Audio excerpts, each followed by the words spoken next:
All right. Well, now that you got all that solid meat, I'm going to give you a little fluff. How's that?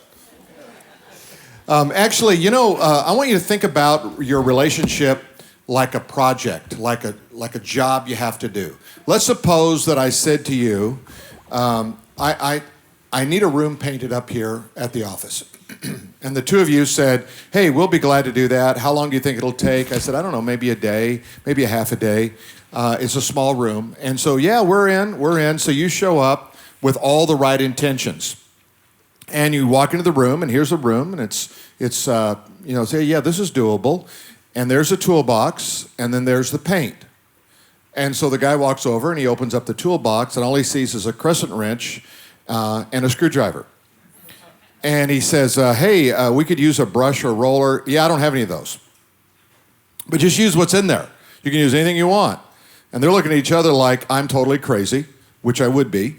So anyway, but they're serious. They want to paint the room. They want to just do it right, the best they can with the tools they have. So they get the screwdriver, they get the crescent wrench, and they start applying paint to the wall. Well, you can imagine what it would look like. And they're working hard because I said, hey, I'm going to be back in like 5 hours. Probably won't take you that long, but I'll be back. And so you're working harder to try to get the paint on the wall. And as you do it, it just looks horrible. Now, you had the right intention. You showed up on time, right? You had at least paint, and you had passion. I mean, you had everything you needed except the right tools. So your relationship a lot of times boils down to using the wrong tools for the job.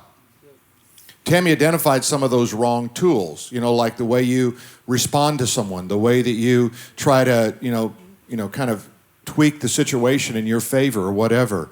So what would happen? How different would that scenario be with a paintbrush and a roller? Now, at least you had the right tools to work with. And so I'm going to give you a couple of tools, and I'm going to give you one that I think is really helpful. It's called Prepare and Enrich. But here's a tool right now. If you make statements in your relationship, you will always have conflict. Write this down. You will not remember this. You're looking at me like, that makes sense. You're nodding your head. But if you don't write it down, you're not going to remember it. And I'm going to give you an illustration. If you ask questions, you're going to avoid conflicts most of the time. So let's use an example. You always do that statement. What's the response? Always? Always? I always do that? But if you ask that same thing in another way, do you think that maybe this is a pattern that we have in our relationship? Maybe we ought to examine a little bit further. That sounds a lot less like fighting words, doesn't it? Then you always do that. So one of them is ask questions, not statements. Do you realize how many times Jesus in his ministry asked questions? They always came and they made statements, and what did he do? He responded in a question. He said, well, I'll be happy to answer that, but could you tell me this first? And all of a sudden, you see, now it flips the whole script on what's going on in that dynamic. And it changes the outcome of it a great deal. So really, really important one. The other one is, and write this one down. Are you ready to write it down? Okay. Sometimes I choose to be wrong when I'm right for the sake of the relationship. And Tammy has to do the same. You know you're right, and sometimes we are right, and sometimes we're wrong. We just think we're right. But you choose to be wrong in that situation for the sake of the relationship, because the relationship is more important than being right. Are you following me on this one? So in your heart, you're saying, I know I'm right, but I value the relationship more than I value being right, because you can be right, dead right. Right? You don't win. What's the prize at the end of the day? Our boys used to wrestle and fight, and they'd punch each other, and it was like brutal. And I look at them and go, and I break them up, and I go, okay, because they're only 15 months apart. I said, okay, what's the prize money? And they're looking at each other. What's the trophy? They're looking at each other. So you did all this just for fun. So think about it. What are you going to get at the end of the day if you win that fight? You're not going to get anywhere. If you're a guy, you'll forget about it. If you're a woman, well, it might be different. You see what I'm trying to say? Okay, so there's a tool called Prepare and Enrich. And what I want to do, so 2 tools I gave you, right? 2 tools I gave you. These are very important. If you use them on a regular basis, I promise you can reduce all your stress, all your difficulty by at least half. Okay? All right, so let's go to Prepare and Enrich. So Prepare and Enrich is a test that each of you take individually, and then those results are combined together into one report that shows commonality and challenges and difficulties you have. And it also categorizes you in terms of what kind of relationship you have. And for example, you could be in a harmonious relationship or you could be in a conflicted relationship. And so when you look at the category, what it does, if you've got your notebook, just turn over to the page that has at the top, Prepare and Enrich, red letters. It says Prepare and Enrich Goals. You can look there, identify, explore strengths and growth areas. So everybody has strengths and everybody has growth areas. If you knew what they were, it might make it a little easier, right? How about strength and communication skills? The one thing that we always hear from the wives is we don't talk. No, you talk plenty, you just may not be communicating. There's a lot of different, right? And then Tammy referred to, nonverbal. Nonverbal could be as high as 70% of your communication is nonverbal. It's just the way you shrug your shoulders, roll your eyes, whatever it is, whatever, those kind of things. They're a huge part of it. And then learn how to resolve things through a 10-step method. So turn your page, look at the back page of that one, sharing strength and goal areas, growth areas. We're not going to have time to do this now. You're going to do this at home. But if you look at it and say, okay, if we could take a look at this, where do we think we are? Do we think this is a strength area or a growth area? Now, if you mark all of them growth areas, you probably got problems. But if you're really honest and say, okay, what would be, like, if I could rank these like 1 to 10, what would they be? What would be number one growth area that we would have? And then maybe what you do is you work on that with some tools. And so you know what this is? This is like a tune-up. This is not an overhaul of your car. This is a tune-up today. You're going to get a little bit of information, enough to, the fact that you're here says everything about you. Everything. You took, like 5 or 6 hours on a Saturday to come here and say, we'd like to learn a couple of tools. We'd like to build a better relationship together, that kind of a thing. So you've already won. Now what you want to do is turn it into a really big win. Amen? Okay, so you go through these areas. You say communication, conflict resolution.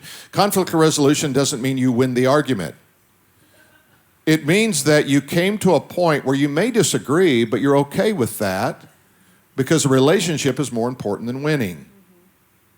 And this is really, really important.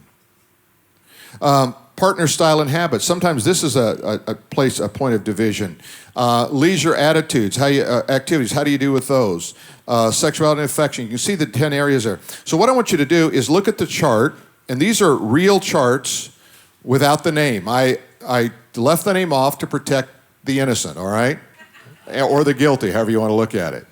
Okay, so these are real charts of people that I sent this information to. I got the results back, and if you look at this one, so this couple here, you'll notice anything, I always say anything below 70 we need to look at. So you can see here, they only had one above 70. So in the area of communication, they were like getting a C. Okay, they're in possible growth areas, they're getting D's. They're getting an F in financial management. You follow me? They're getting an A over here in family and friends. Great, we love our family and friends. It's just each other we can't stand. Right? So what we do is, but notice this was rated as a harmonious couple. Even though they had a lot of low points, they're still in harmony. Now, that's not the highest category, but it does show you that you can have a lot of things going on in your relationship and still be living in harmony with one another. And that's really an important part. A lot of times when I'm, with a couple, I'll sit down and we'll go through this, and we use this in all premarital here. So if you're going to get married, you're going to go through this, before you get married. Because it doesn't always say that all those things are happening in your relationship now, but it is a pretty good predictor of what might be happening in your relationship given your responses. And I think this has been given to over 30 million couples. So it's really it's smoothed out all the things that don't really work. In other words, it's really accurate. It even has one section called rose-colored glasses. how much did my, this relationship and one or the other, how much did they try to answer the way I thought that would be a good answer? It detects that because it's asking 100 questions, but it's asking some of the same questions 4 or 5 different ways. So it's got a baloney factor built into it. All right? And that's really important because you say, oh, okay, I want to do this. All right?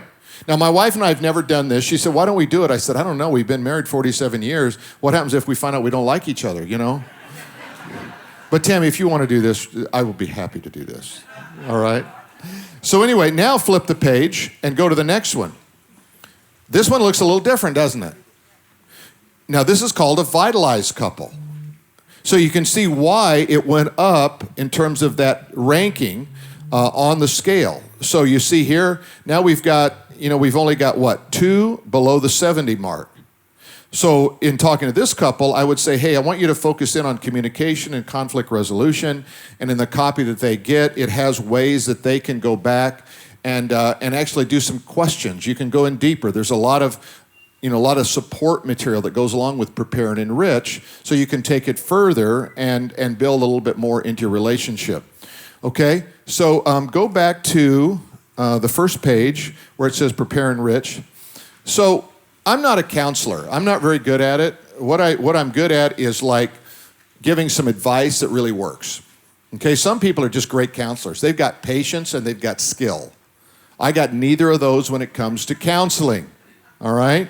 But what I do have is I'm pretty good at 30 minutes, 45 minutes of try this, do this, do this, do this, and people come back and go, wow, that really works, And so when you ask someone to mentor you, counsel you, or whatever, what's their best skill set, right?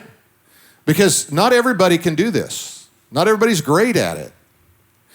If you will make a commitment to say, I'm going to do 1 tune-up a year, meaning a tune-up means go to a conference like this, read a book together, go to a seminar, whatever you might find. If you'll just say, hey, every year we're just going to do it. So like every September we're going to go, to the one, we'll probably do this every September now, okay? So every fall we're going to have some kind of a marriage deal going on. Say, hey, if we'll just do that every year, it's probably going to help us, right? Because it's a lot more than we've been doing.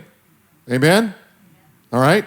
The other thing that, so if you want to take this test, what you can do, you'll notice at the bottom there, so if you'd like to participate in Prepare and Enrich assessments, send both your emails to phil@influencechurch.org. Now, what I'm not going to do is sit down with you for 5 sessions, because if all of you do this, you can imagine, my life just became what I don't want it to be.